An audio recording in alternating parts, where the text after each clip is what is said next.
jsem Dana a dnes jsem si pro vás připravila kratoučké video o tom, jak nastavit na overlockích ruličku, nebo rolovací steh, jak se správně říká.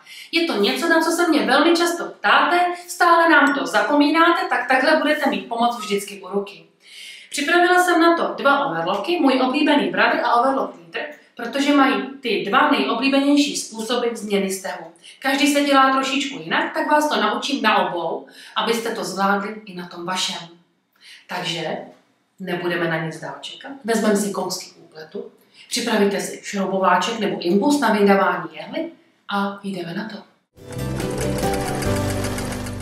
Nejprve si to ukážeme na overlocku Brother, který já preferuji a vy to všichni o mě dobře víte. Co musíme udělat první je odstranit ořezovou přihrádku. Otevřeme stroj. Pokud chceme šít roličkovým stehem, tak budeme šít jenom na jednu jehlu, na tu vnitřní. To znamená, nastavíte si stroj do výchozí pozice. Já vám to takhle ukážu.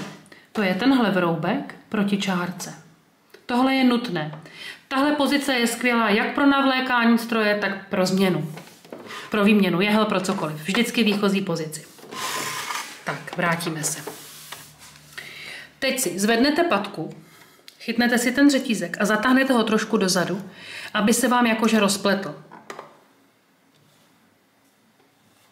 Vezmeme si v mém případě imbus, protože Brothery jsou všechny s imbusovými šroubky a ta levá černá horní dírka mi drží jehlu. Povolím si imbusový šroubek, vyndám si jehličku a ten šroubek si dotáhnu, aby se mi při šití nevyklepal. Teď si odstřihnu tu první niť a vytáhnu ji ze stroje ven. Takže mám vyndanou jehlu, já si ji vždycky píchnu tady na kraj do nití, abych ji nestratila.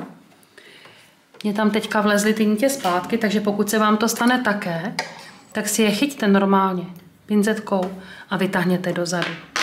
Ten nejdůležitější krok u Brotheru je o tom, že musím vyjmout jazyček. Najdete ho snadno, má tadyhle veliké držátko, jenom ho vezmu a tahem vpravo ho vyjmu. Dám si ho stranou. V některých Brotherech je úložný prostor přímo v těchto dvířkách. Tenhle ten model to má tady. Můžu si ho tam zandat, aby se mi nestalo, že si ho ztratím.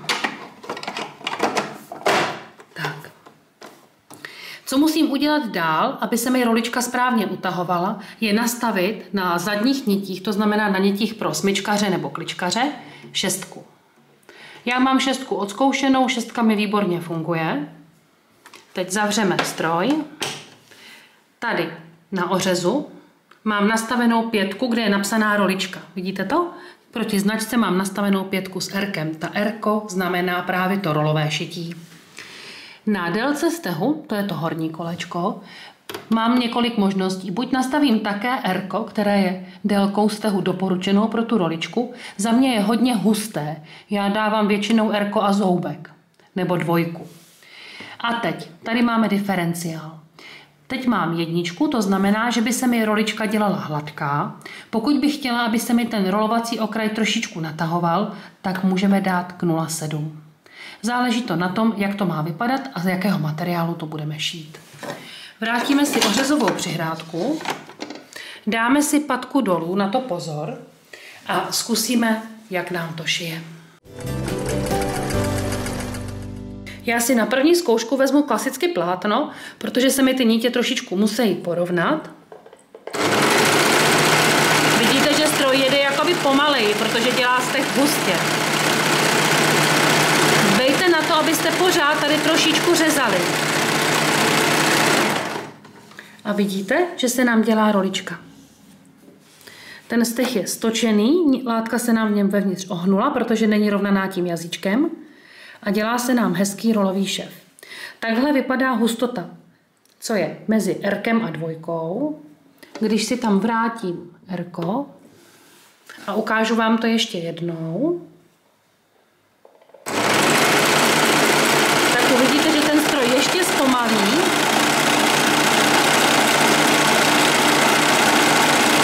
Hezky, aby nám to řezalo.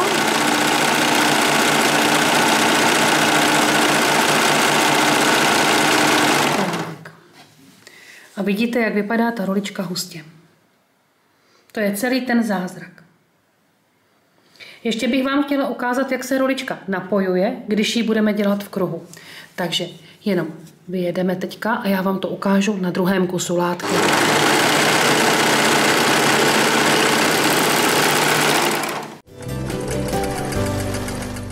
Tady mám připravený kousek, který je do kruhu, jako třeba dolní okraj sukně, nebo nohavičky, nebo čehokoliv, rukávku.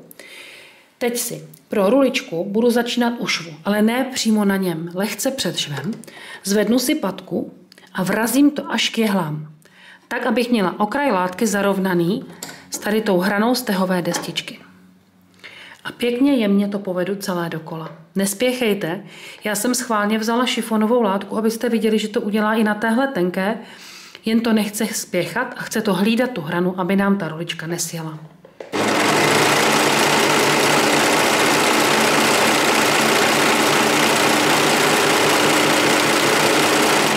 Tak, zase si zastavíme, urovnáme si to vždycky, ať tu práci máte bezpečně v rukách.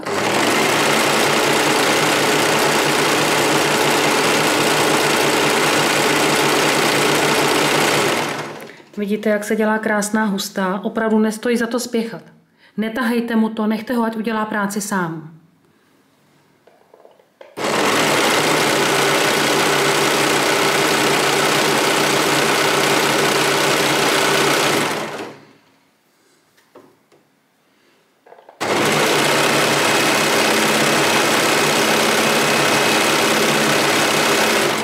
Tohle se nevyplatí uchvátat, protože to dělá zdobný prvek na těch šatech nebo na sukni.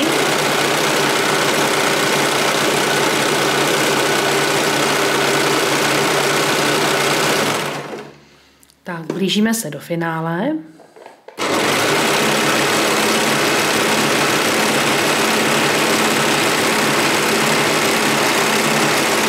Tak, tady vidíte, že mám ten začátek, kde jsme začínali šití. Já si teď ten řetízek takhle dám na stranu a urovnám ho. A budu dávat pozor, až dojde k tomu, že mi ho ten nůž odstřihne. Ve chvíli, kdy vám nůž odstřihne ten řetízek, na kterém jste začínali, tenhle ten, ať to tam hezky vidíte, v tomhle místě nám to odstřihne nůž, tak budete koukat tady do toho otvoru v patce, jakože pod jehly, aby se vám napojily na sebe ty řetízky. A hlavně, aby už vám nůž do toho hotového neřízl. Až se vám to propojí, až se vám ty ruličky na sebe hezky najedou, tak tu práci jenom odkloníme a vyvedeme to ven. Není to nic složitého, jen to chce udělat jemně a rovně. Nesmíte spěchat, abyste tam neměli špičku. Tak, máme odříznutý řetízek, vidíte to, že dál povedu tu roličku tady podle té rýhy, ona mě hezky vede a vidím pod jehly, jak se mi to tam napojuje. Teď to jenom vytočím do strany a vyjedu ven. A mám tam takhle hezké, čisté, rovné napojení. Abych to měla krásné i potom, odstřihnu nitky,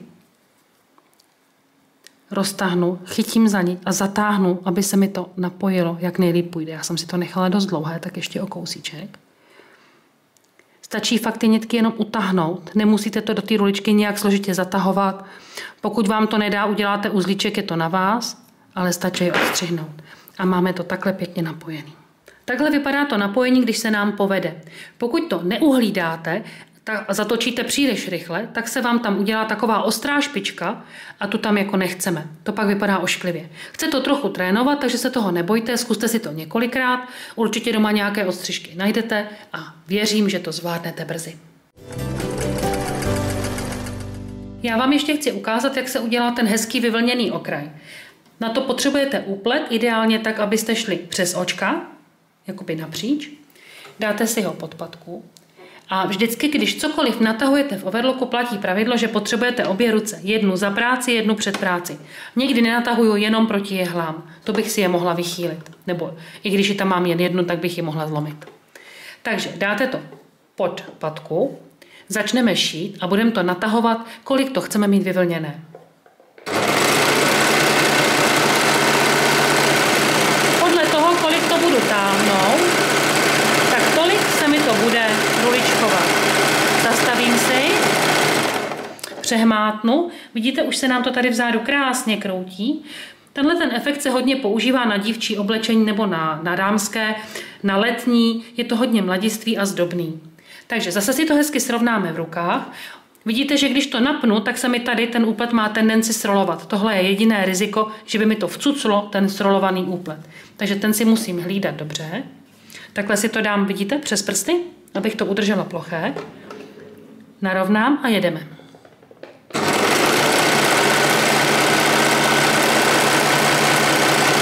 Já to teď natáhnu úplně na maximum, abyste viděli, kolik to může udělat maximum.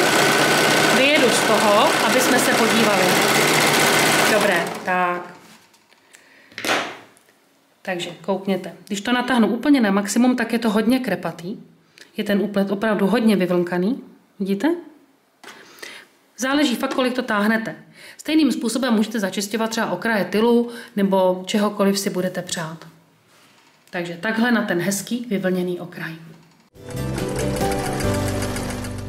Druhým systémem přepínání je ten, který má overlock leader a je spoustu jiných značek. Je to systém, kdy to vyřazení jazyčku děláme pomocí posuvné páčky. Tady, já nevím, když vám to otevřu, jestli tam hezky uvidíte, jedná se o tenhle jazyček. Je to tohle ta věc tady pod patkou. Vidíte, že když posunu tou páčkou, tak on se mi jakože schová. Já to zkusím ještě jednou zpátky, jestli to uvidíte. Takhle je vysunutý pro běžné šití. Takhle je schovaný pro roličku. Na většině strojů to bývá, tady může být ta páčka různě veliká. Takhle to vypadá, jako že to je jednodušší systém. Já ho úplně moc ráda nemám, já upřednostňuji ten systém Bradru, protože se mi nemůže stát, že si při práci zachytím a strčím si to zpátky. Ale to je můj soukromý názor, každý to vidíme trošičku jinak. Systém bude dál stejný. Zvedneme si patku, dáme si jehly do horní úvratě, takže si vyzkouším, aby mi vyjeli jehly až úplně nahoru. Odstřihnu si levou niť, vytáhnu ji, vezmu si imbus, tady je opět imbus, kdybyste měli šroubovák, tak šroubovák je to jedno, vyndám si levou jehlu, dotáhnu ten prázdný imbus zpátky a budeme muset přiutáhnout zase ty zadní nítě. Já tam opět dám 6 a kdyby se nám to nezdálo, tak to napětí můžeme po zkoušce opravit. Na stroji Leader máte štelování napětí a diferenciálu všechno z téhle strany, takže já nechám samozřejmě funkční nůž, dám si ořez na nastavení pro roličku, vidíte, že je zase označené R-kem.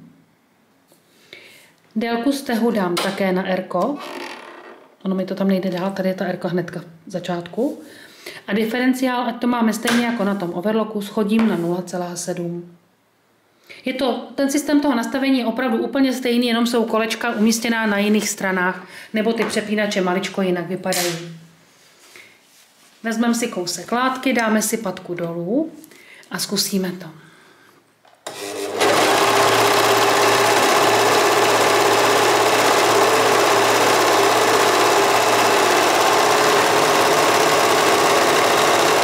Zase si dávám pozor, abych trochu odřezávala. A vidíte, tady ta rolička vypadá takhle. Každý stroj má trošičku jiný vzhled té rolky. Je to daný prostě mechanikou toho stroje. Tahle vypadá hezky, je to sklopený, utažený, čistý. Takže takhle. Takhle vypadá na tkanině, takhle je to pevný kraj, který můžu obšít třeba sklidněji ubrousek nebo šátek, je to na vás. Já z toho vyjedu a ukážu vám ještě kousek na úpletu. Tak, pro šití po úpletu to zase vložím pod patku, nebo tam mohu najet. Já na tom odstřižku nemám úplně rovný kraj, tak to raději zasunu a jedeme. Pořád si hlídám, ať odřezávám. Já jsem tam zapomněla vrátit odřezovou přihrádku, ale to na funkci nemá vůbec žádný vliv. Vyjedeme a podíváme se, jak nám to šlo po úpletu. Tak, vidíte? Na úpletu to vypadá takhle. Takhle je to čisté. Není to tažené. Jo, takhle to šije samo od sebe s tím diferenciálem na 0,7. Opravdu vždycky se vám vyplatí vyzkoušet nastavení toho stroje na odstřižku. Zkuste si to natáhnout nebo naopak srovnat diferenciálem, ať dosáhnete výsledku, který vám se líbí. Těch možností nám ty overlocky nabízejí spoustu. Pro vrácení na původní nastavení budu muset samozřejmě opět kolečkem vyvést jehly do horní úvratě, úplně nahoru. Opět si to povolím. Dám si jehlu tou ploškou dozadu, jako vždycky. A vstrčím ji tam až na doraz nahoru a utáhnu. Nelekněte se, pokud to děláte poprvé, každá jehla je v overlocku trošičku jinak dlouhá. Pak už si jenom navlečete zpátky jehlovou niť, vrátíte si napětí zadních nití na původní, já tam měla 4, převezeme ten jazyček na N pro normální šití a vrátíme si na overlocku původní nastavení. Já jsem měla délku stehy na té doporučené 3, ořez jsme měli na 5 a diferenciál na 1. 1 jakože neutrál. Tak, a to je celý a už i tenhle overlock bude šít zpátky původním švem. Když skončíte s roličkovým šitím, tak na overlock potřebujeme vrátit ten jazyček zpátky. Takže zase ořezovku pryč, otevřeme overlock, opět se vrátíme do té výchozí pozice. Hned, když tady na tu stranu koukám, si vrátím délku stehu na 3. Tak. Dám si diferenciál na 1, jak jsem to původně měla, pro běžné šití. Vrátím si na 5 nitě na 4, nebo na to, co jste tam měli, záleží, jak máte nastavený stroj. Vrátíme tam jehlu. Jehla se zase vloží ploškou od sebe, ploškou dozadu. Povolím si ten šroubek. Stejně jako v každém overlocku bude každá jehla maličko jinak dlouhá, ať vás to nepřekvapí. Navlečete si zpátky jehlovou niť a naposledy tam vrazíme ten jazyček. Tady si ho vyndám. Zvedněte si patku a malinko zatáhněte za ty řetízky. Bude se vám to dělat lépe. Teď ten jazyček, ten horní konec dáte nad ten kličkař. Vidíte, že tady je označená pozice, jsou tam 2 puntíčky a já mám tady 2 dírky. Já vám tam chci nechat místo, abyste tam viděli. A jenom to tam nacvaknu. To je celý zázrak. Takže ještě jednou. Když to dávám zpátky, tak tady mám 2 dírky, tam jsou 2 kolečka. Jazyček nad kličkář, rovně a nacvaknu. Celý zázrak. Takhle je to hotový. Jenom to zavřu, navleču ten niť do jehly a mám hotovo. Můžu šít, co chci. Věřím, že rulička už vás nenachytá, že už to půjde snadno a taky věřím, že si ozdobíte letní šaty, tričínka nebo dcerunkám hezké věci a budete mít krásné vlnkaté okraje a bude vás to těšit a bavit. Napište mi, jak vám to šlo, jestli vám to u vašich strojů funguje stejně jako mě a nezapomeňte se podívat, co je nového na portálu a taky dát nám like a odběr. Mějte se krásně a brzy. Pokud se vám tohle video líbilo, anebo jste něčemu trošičku nerozuměli, tak jsem právě pro vás připravila online kurz šití pro začátečníky. Odkaz najdete v popisku pod videem.